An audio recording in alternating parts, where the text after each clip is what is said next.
أعوذ بالله السميع العليم من الشيطان الرجيم بسم الله الرحمن الرحيم الحمد لله رب العالمين وبه نستعين وصلى الله على محمد وطهة الطاهرين وعلى الله عليهم أجمعين من الآن إلى قيام يوم الدين آمين رب العالمين.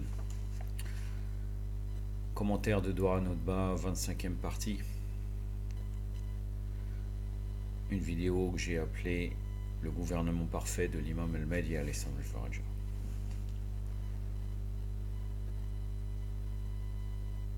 En fait, la dernière fois, je vous avais dit qu'il allait donner la suite sur qu'est-ce que les renégats, El Mareqin, donc la troisième catégorie.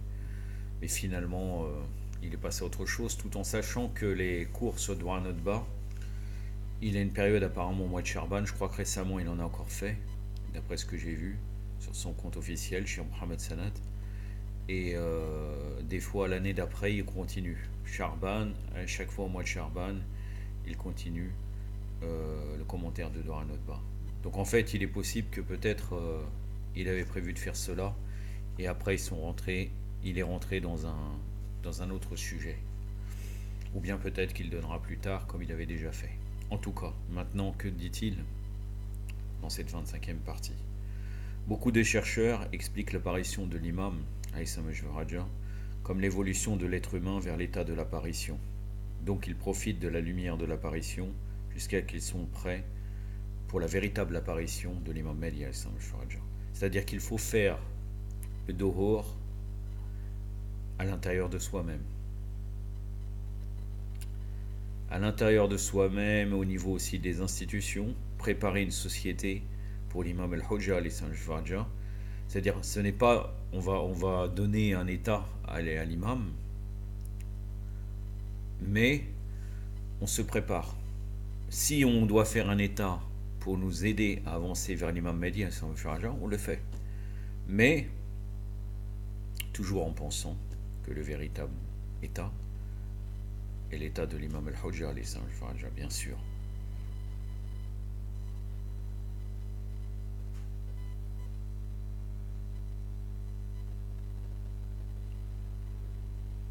L'apparition implique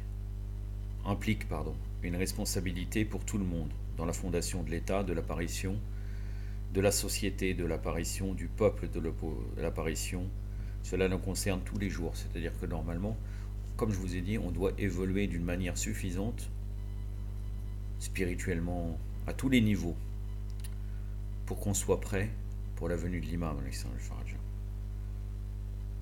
Chacun à son niveau essaye d'évoluer.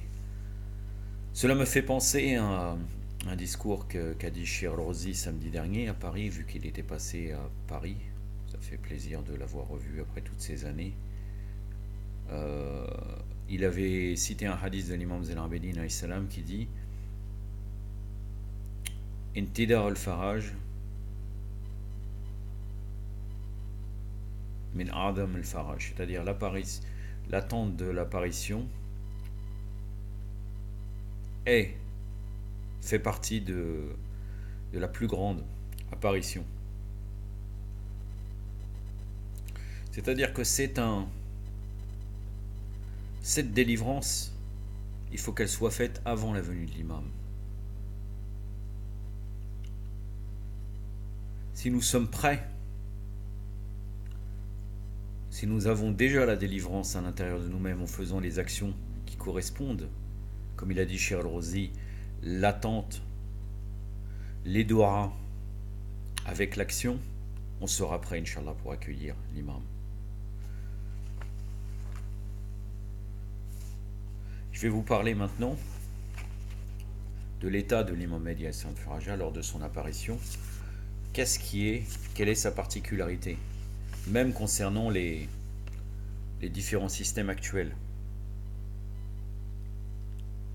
Déjà, cette communauté Mardawi, c'est-à-dire Mahdawi, c'est-à-dire messianique pour l'imam Mahdi, le pivot de cette communauté est constitué par Allah et par les lois divines.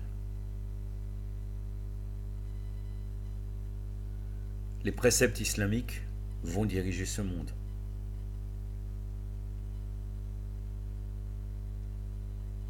Dans le gouvernement mondial de l'imam Mehdi al-Sam Raja, l'islam sera la seule religion légiférant sur le monde. Donc il y aura évidemment la religion avec la politique, mais la politique divine. La politique et le gouvernement, bien sûr, sont au service de la religion et de ses desseins très élevés.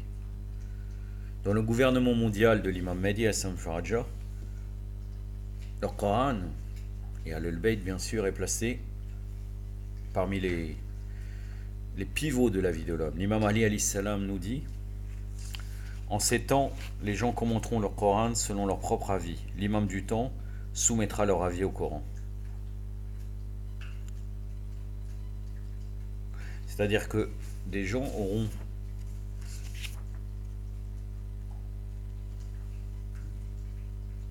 l'aptitude éventuellement d'essayer de commenter le Coran, mais bien sûr l'imam, c'est à lui la dernière parole.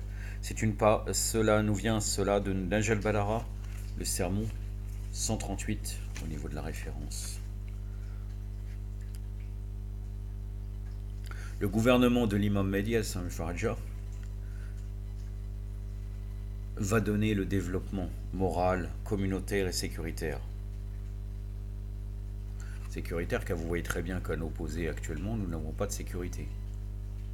Mondialement, il y a des risques, il y a des groupes, il y a le terrorisme d'État, il y a le terrorisme de différents groupes. Il n'y a pas de sécurité dans le monde entier. Personne n'est à l'abri. À l'époque de gouvernement de l'État mondial de l'imam Mehdi, il y aura un développement clair de la connaissance.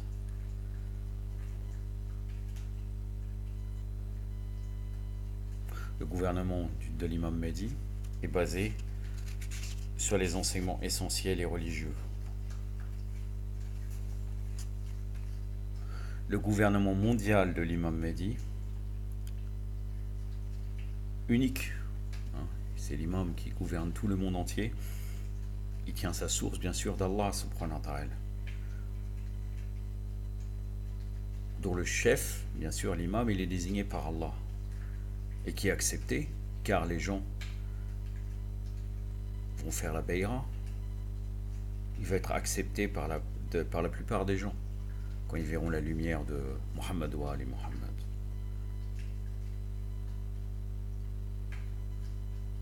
C'est-à-dire qu'automatiquement le leader honnête, et ça on le retrouve à travers l'histoire, il est apprécié par la fitra des gens, la nature innée des gens, ils apprécient ce gouvernant. Contrairement à maintenant, où en fait celui qui prend le pouvoir, c'est celui qui fait tout un tas de magouilles pour pouvoir acquérir des voix et être élu. Alors que là, il n'y a pas une histoire de démocratie. Il est nommé par Allah Azza wa Jal. Inné, ça fait partie de son inérité. Nommé par Allah, c'est un homme divin qui bien sûr est infaillible. Le gouvernement de l'imam Mehdi, il se fonde sur la suprématie de la sagesse, al-hikmah. L'imam Baqir alayhi salam nous dit, lorsque le Qahim, Allahumma salli ala Muhammad wa ali Muhammad, se lèvera, Allah passera sa main sur la tête de ses serviteurs, des serviteurs, et par ce geste, il complétera leur sagesse et instruira leurs pensées. C'est dans Bir al-Anwar, le volume 52, page 336.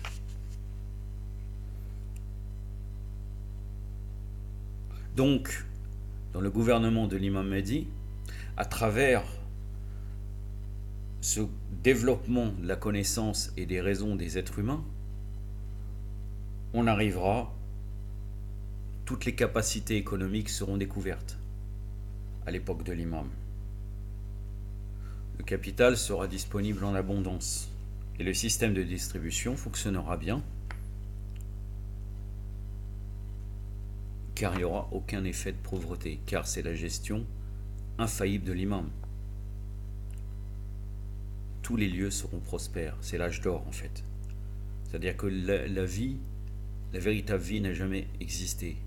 la vie, la véritable vie, est avec l'imam Mahdi alayhi salam al-Faraja.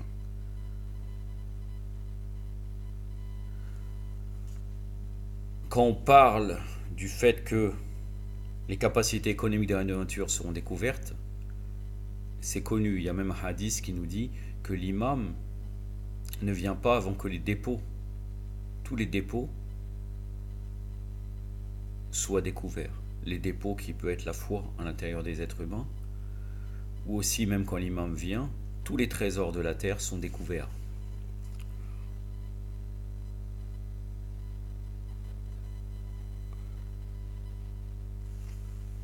D'après un riwaya de l'imam Ali alayhi salam, le gouvernement mondial de l'imam Mahdi alayhi salam al-Faraja, qui se rassemble autour de lui? Les croyants. Par contre, ce n'est pas un système démocratique, regardez. À l'opposé, les libertins, les débauchés, les impies n'ont aucun droit de parler, n'ont pas le droit de citer dans le gouvernement. Un hadith, lorsque la situation sera rendue à ce point, l'imam de la religion se mettra en colère et annoncera sa propre disponibilité. À ce moment, les croyants se rassembleront rapidement autour de lui, comme le rassemblement des nuages de l'automne. Aqd ad-Durar, chapitre 7, page 207. Les êtres humains n'auront pas que des aspirations matérielles, ils auront des aspirations en particulier spirituelles. Un autre hadith, il éclipsera les désirs sensuels des sens par la guidance divine au moment où les gens auront éclipsé la guidance par leurs désirs. C'est-à-dire que dans un premier temps, les gens, ils font un travail sur eux-mêmes, ils combattent leurs désirs, et par la suite l'imam éclipse totalement les désirs sensuels par la guidance divine. Biar el-Anwar, volume 51, page 130.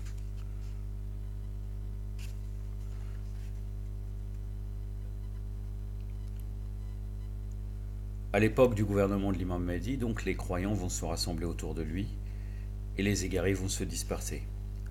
L'imam, et un hadith dit, il dispersera les groupes d'égarés et d'oppresseurs et rassemblera les chercheurs de vérité dispersés. C'est-à-dire que tous les gens travers le monde qui cherchent la vérité, de n'importe quelle religion qui vient, qui cherchent vraiment sincèrement, seront guidés par l'imam et ils se rassembleront autour de lui. Nahj al-Balagha, le sermon 150. Lors du gouvernement mondial de l'imam Mahdi, les oppresseurs, les impies, les mécréants et ceux qui travaillent avec eux seront châtiés, tandis que les bienfaisants seront récompensés et encouragés. Un hadith, soyez informés demain, soit un lendemain qui est inconnu, où gouvernera quelqu'un qui ne provient pas des familles gouvernantes. Il châtiera les fonctionnaires et les chefs des gouvernements du fait de leurs mauvaises actions. Ça me fait penser à... Ça c'est dans Nahj al-Balagha, le sermon 138. Ça me fait penser à Imran Hossein, qui lui n'avait pas compris. Il a dit, regardez, vous vous basez sur la lignée pour déterminer qui sont les imams, et l'imam au contraire va lutter contre les familles gouvernantes. Ça n'a rien à voir en fait, ça n'a rien à voir, car cette lignée et ces 12 imams sont nommés par Allah Azza wa Jal. Donc lui il a tout confondu, il aurait même pu prendre ce hadith pour justifier sa théorie, en disant regardez les Omeyyades c'était la Asabiya, la religion est contre le tribalisme. Donc en fait, l'imam Mahdi est contre ça, forcément il sera contre les chiites, car en réalité Imran Hossein, contrairement à ce que les gens pensent, vous pouvez chercher ses exposés sur le chiite, vous verrez qu'il est clairement nawasib en vérité. Il est contre les chiites. Il est pour une alliance politique, hein, mais ça à la limite, en quoi ça nous intéresse? C'est pas parce qu'il est dans une alliance politique avec le chiite qu'il va se sauver vis-à-vis de l'au-delà. Mais de nos jours, la politique est privilégiée par rapport à la religion, malheureusement. Le gouvernement mondial de l'imam Mahdi est basé sur la justice et l'équité. Et on ne trouvera pas un endroit sur la terre dont la justice ne sera pas répandue.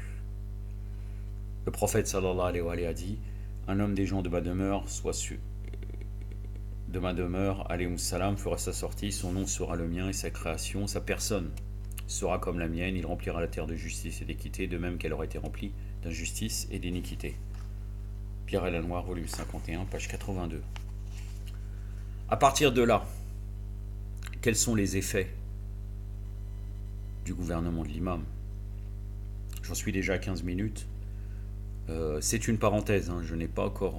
J'ai commencé au tout début sur le cours de Cheikh Mohammed Sanad. Je vais continuer. C'est une vidéo, à mon avis, qui fera à peu près 35-40 minutes. Ça sera un peu plus long que d'habitude. Donc, quels sont les effets du gouvernement de l'imam, le gouvernement parfait? Il y aura la cité de la justice, bien sûr. C'est-à-dire, en premier lieu, il y aura l'idéal de la justice, la cité de la justice.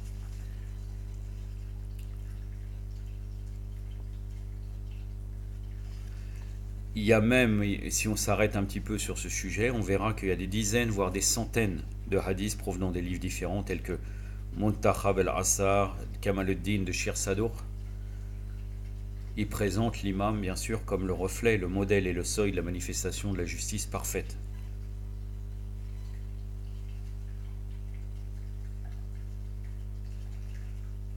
Son visage lui-même représente la justice. Personne dans cette justice ne restera sous le joug de la servitude et de l'esclavage. Même les entraves cachées de l'esclavage seront ôtées des chevilles et du cou des hommes.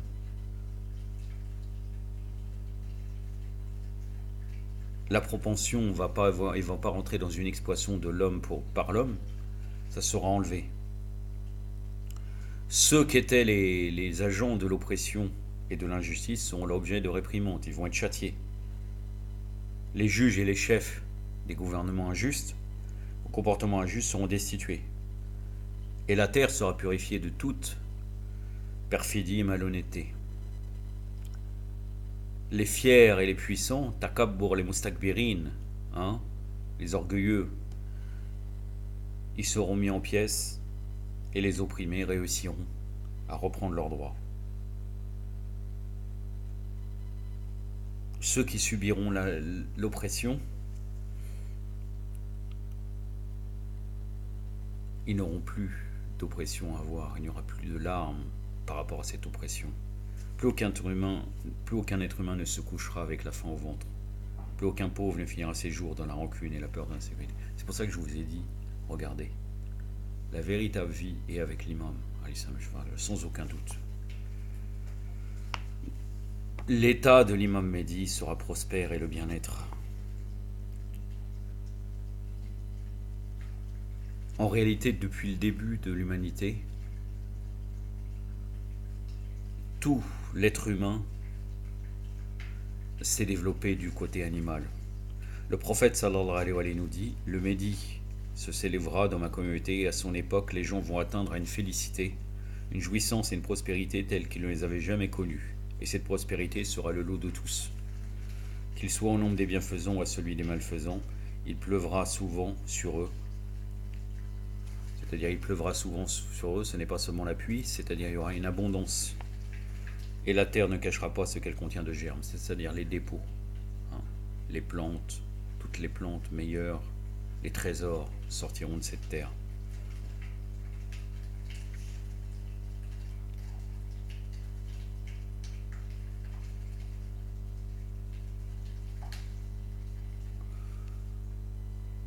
Lors de l'imam Mehdi aussi, l'idéal, à travers les conséquences de cet état, sur la cité de la sécurité et de la tranquillité.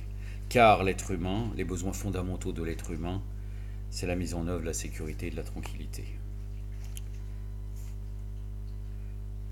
L'idéal, à l'époque de l'imam Mehdi, ce sera l'état de l'éducation et de la culture.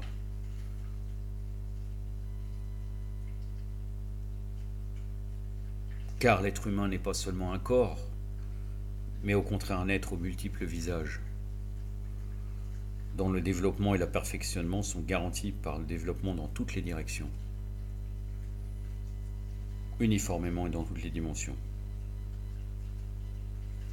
Donc l'éducation de l'homme est parmi les programmes les plus importants de l'apparition, ad-duhur.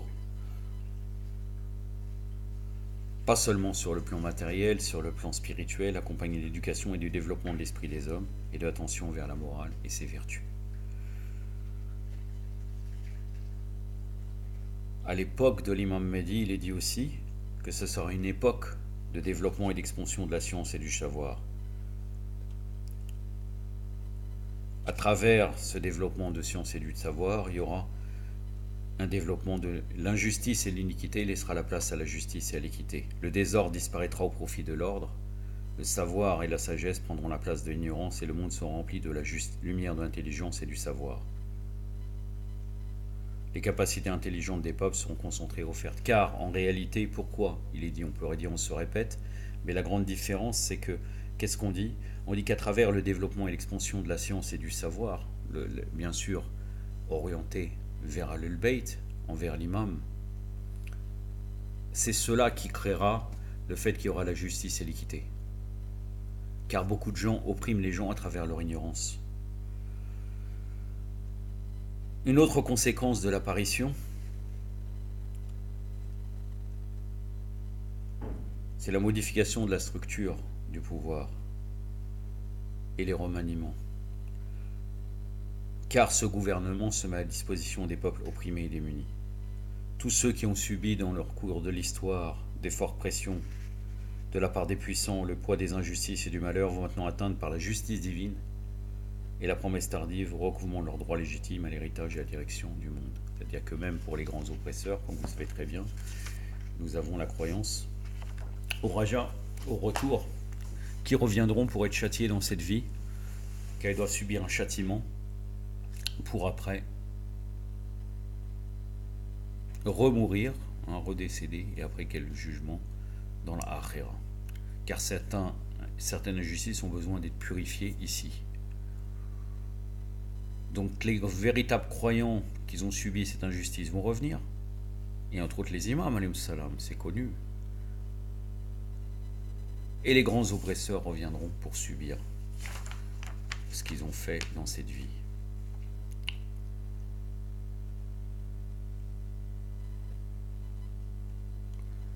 L'apparition de l'imam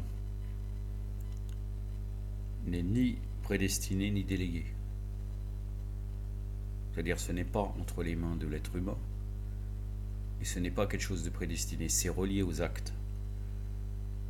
Bien sûr, toutes les choses sont entre les mains d'Allah Azzawajal.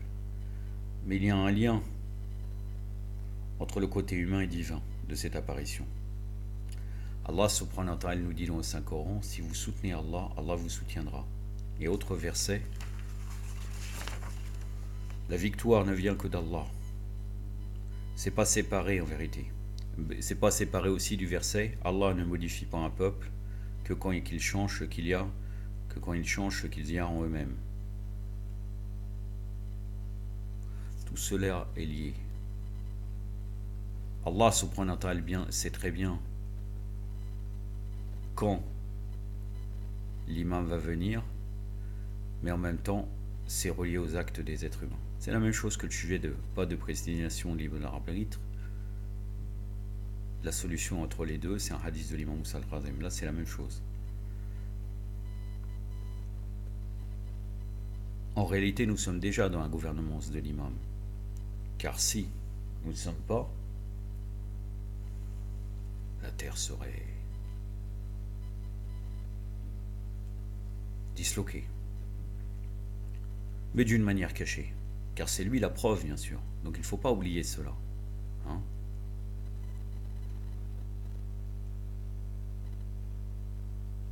Dans cette vie actuellement, il y a sa voie et son programme. À nous de le trouver. Et c'est pour ça que nous avons des responsabilités de nos jours dans sa gouvernance, dans tous les domaines de la société. Ceux des chiites ou des savants qui vont dire retourne,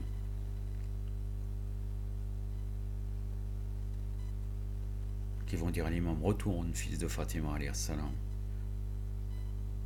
on n'a pas besoin de toi. Ces gens-là pensent qu'en réalité, dans ce monde, ils ont réussi. Ils ont des biens, hein, entre autres certains le marja, c'est pas dit tous. Parce que sinon, on va me classer au corps dans un groupe, alors que Il faut bien comprendre que je suis ni Arbari ni Usuli. Je ne suis pas dans une idéologie de parti. Moi. Ce qui compte, c'est Mohamed wa Ali Mohamed. On va me dire c'est un slogan, mais réellement, je suis avec aucun savant d'une manière totale.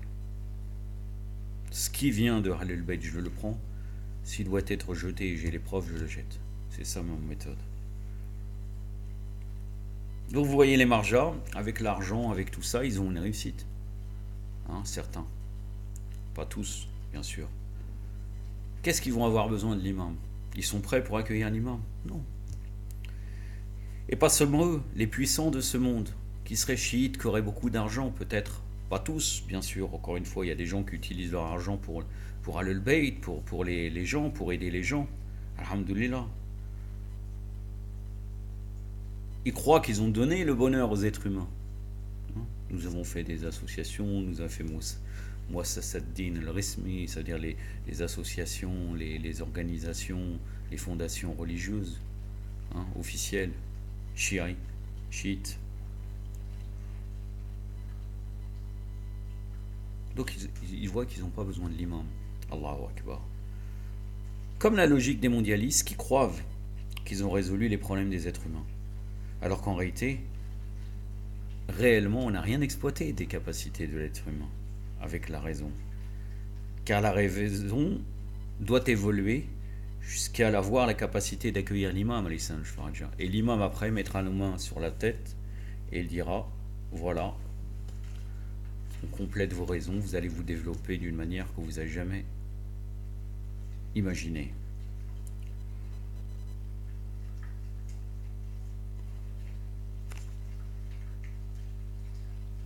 Tout cela, ces gens qui ont dit « n'a pas besoin de toi, fils de Fatima », c'est la même logique que ceux qui ont dit devant le prophète sallallahu alayhi, le livre d'Allah nous suffit. Entre autres Omar ibn al-Khattab, la'anatullah alayhi, mais il y en avait d'autres autour de lui.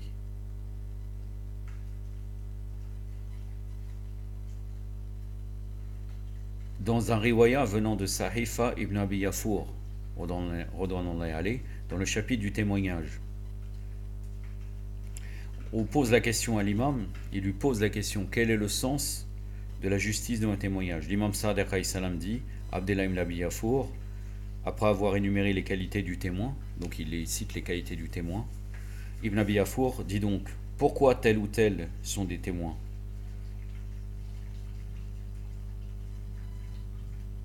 C'est-à-dire que lui, il voit Ibn Abi Yafour que certaines personnes, que même l'imam aura accepté en tant que témoin, en vérité, il ne correspond pas tout à fait à ces qualités du témoin. L'imam, qu'est-ce qu'il répond? Ces qualités de témoin juste sont trouvées uniquement chez les prophètes, les envoyés et les successeurs. Et le wasiya, qu'ils soient les wasiya des prophètes, ou bien d'une manière plus globale aussi, bien sûr les imams, alayhi salam. Est-ce que cette parole veut dire que l'imam ne croit pas à la justice d'un croyant qui serait juste? C'est pas cela. Mais la justice a des degrés. Ces justices parfaites n'existent pas dans tous les degrés de la société. Du marja, aucune. La réalité, la véritable justice pour le témoin, et d'une manière parfaite, la justice, elle n'existe pas. Du marja jusqu'au plus bas de la société. C'est pour cela que Sayyid al-Khoui, rahimahullah, disait que si le taqlid du mort serait prouvé, il aurait appelé à suivre les imams. C'est une grande contradiction et pour moi, cette parole est très problématique. Cheikh Mohamed Sanad la cite pour dire comme quoi il y regardez, il ne croit pas lui non plus à la justice du témoin et à la justice d'une manière globale, c'est bien, mais en réalité taqlid al-mayyit. L'imam il est mort. Il arrive à dire comme quoi on doit suivre un marja vivant. Et tu nous parles de l'imam Mahdi, des imams alayhi salam qui sont morts. En quoi ils sont morts? Parce que leur enseignement est toujours vivant. Le problème, c'est qu'on a rejeté les hadiths de Ahlul Bayt. On fait plus confiance à ces marjas-là qu'aux hadiths de Ahlul Bayt. La hawla la wa la quwwata illa billah al-aliyyul azim.